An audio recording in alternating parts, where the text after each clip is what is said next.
پاکستان کے number 1 channel Jio news سے of year کیے جانے والے نامور صحافی اور اینکر پرسن حامد میر نے کہا کہ پاکستان میں کچھ مہربانوں کے لیے اتنا کافی نہیں کہ مجھے ٹی وی اسکرین سے ہٹا دیا گیا ہے، اب وہ مجھے جیل کی سلاخوں کے پیچھے جاتے ہوئے بھی دیکھنا چاہتے ہیں۔ اس سلسلے میں سازش زوروں پر ہے۔ معروف امریکی جریدے واشنگٹن پوسٹ میں اپنی تازہ ترین تحریر میں حامد میر لکھتے ہیں کہ 2 دہائیوں سے جاری ٹی وی شو کیپٹل ٹاک کی میزبانی کرنے پر پابندی عائد کر دی گئی۔ مجھے پاکستان کے سب سے مشہور اردو اخبار جنگ میں اپنے کالم لکھنے سے بھی روک دیا گیا تھا۔ اب مجھے بغاوت کے الزامات کا سامنا ہے، جس کی زیادہ سے زیادہ سزا عمر قید ہے۔ میرا واضح جرم ایک تقریر تھا جو میں نے گزشتہ ماہ صحافی اسد طور کے ساتھ اظہار یکجہتی کے لیے ایک مظاہرے میں کی تھی۔ 25 مئی کی رات کو 3 نامعلوم افراد طور کے اپارٹمنٹ میں داخل ہوئے، اس کو باندھ کر اس پر تشدد کیا۔ یہ پاکستان کے دارالحکومت اسلام آباد میں صحافیوں پر حملے کے سلسلے میں تازہ ترین حملہ تھا۔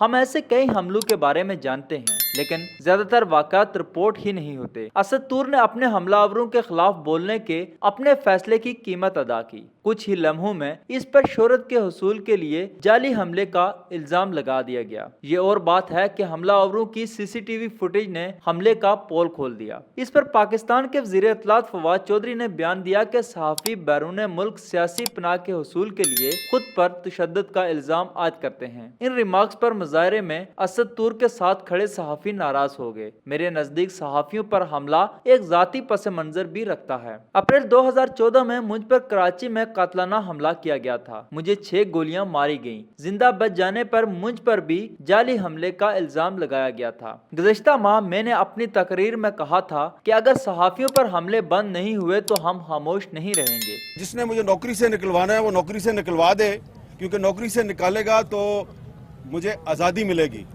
مجھے آزادی ملے گی تو میں تمہارے چہروں کے نقاب نوچوں گا۔ یہ آپ کو شاید لگ رہا ہو کہ مجھے تو غصہ چڑھا ہوا ہے، مجھے کوئی غصہ نہیں چڑھا ہوا۔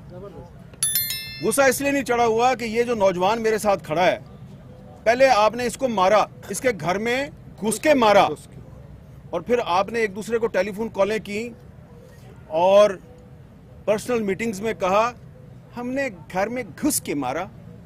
تو اگر تم اتنے بہادر ہو تو گھر میں گھس کے مارتے ہو جس میں اس کی مدد کے لیے سوائے اس کے طوطے کے اور کوئی بھی نہیں تھا، تو اتنے مرد کے بچے ہو، اتنے بہادر ہو، تو سینہ تان کے کہو نا ہاں جی میں اس کے گھر میں گھسا ہوں۔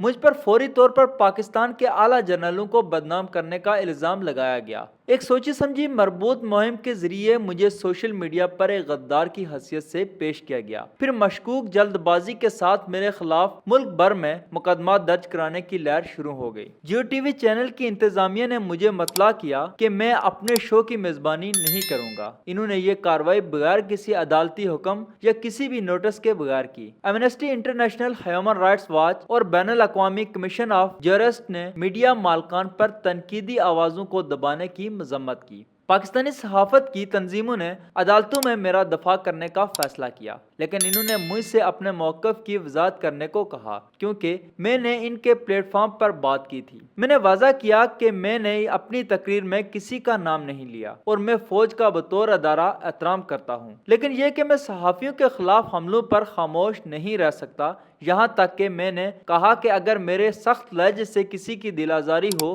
تو میں معذرت خواہ ہوں۔ 2014 کے قاتلانہ حملے میں جب میں قرب مرگ تھا، تب سے میں اپنے جسم میں 2 گولیاں لیے پھرتا ہوں۔ یہی نہیں، مجھے توہین مذہب کے الزامات کا بھی سامنا کرنا پڑا، لیکن مجھے عدالت نے تمام الزامات سے بری کر دیا۔ مجھ پر بغاوت کا الزام لگانے کی کوشش پاکستان میں اختلاف رائے رکھنے والوں کے خلاف منظم جنگ کا ایک حصہ ہے۔ بغاوت کا یہ قانون ماضی میں صحافیوں، انسانی حقوق کے کارکنوں اور سیاست دانوں کے خلاف استعمال کیا جاتا رہا۔ اس قانون کی شقوں کو جان بوجھ کر مبہم رکھا گیا ہے۔ اس کی غیر متعین اصطلاحات اس کے غلط استعمال میں مدد دیتی ہیں۔ آپ محض فیس بک کی پوسٹ کو لائک کرنے، کارٹون بنانے یا تقریر کرنے پر بغاوت کے الزامات عائد کیے جا سکتے ہیں۔ حزب اختلاف سے تعلق رکھنے والے پارلیمنٹ کے 2 ممبر، ان کو اس وقت بغاوت کے الزامات کا سامنا ہے۔ ایک میاں جاوید لطیف کو حال ہی میں ضمانت پر رہا کیا گیا ہے، دوسرا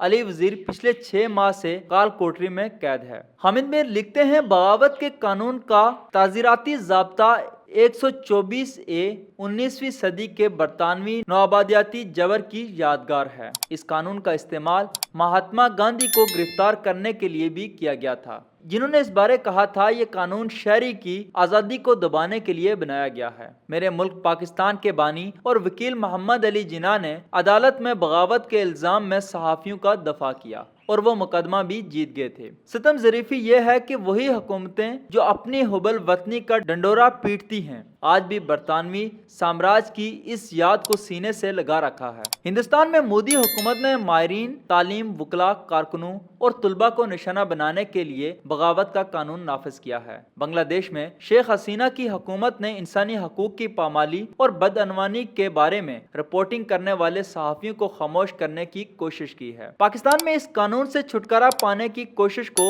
گزشتہ سال پارلیمنٹ میں وزیر اعظم عمران خان کی حکومت نے ناکام بنا دیا تھا۔ پرانے سخت قوانین کے ساتھ ساتھ نئے بھی گڑے جا رہے ہیں۔ حکومت پاکستان نے حال ہی میں پاکستان میں میڈیا ڈیولپمنٹ اتھارٹی کے نام سے ایک ادارہ تشکیل دینے کے لیے تجویز پیش کی تھی۔ اس مسودہ قانون میں میڈیا ٹربیونلز بنانے اور انہیں یہ فیصلہ کرنے کا اختیار دیا گیا کہ صحافیوں کو کسی نوٹس، حق دفاع یا سماعت کے بغیر 3 سال تک قید اور لاکھوں روپے جرمانے کی سزا دی جا سکے گی۔ تاہم صحافیوں، وکلاء اور انسانی حقوق کے کارکنان نے یک زباں ہو کر اس مسودہ قانون کی مذمت کی ہے۔ اتحاد کا یہ منظر امید کی کرن ہے۔ اگر ہم سب اونچی آواز میں اور بغیر کسی خوف کے سچی بات کرتے رہے تو مجھے یقین ہے کہ ہماری بات سنی جائے گی۔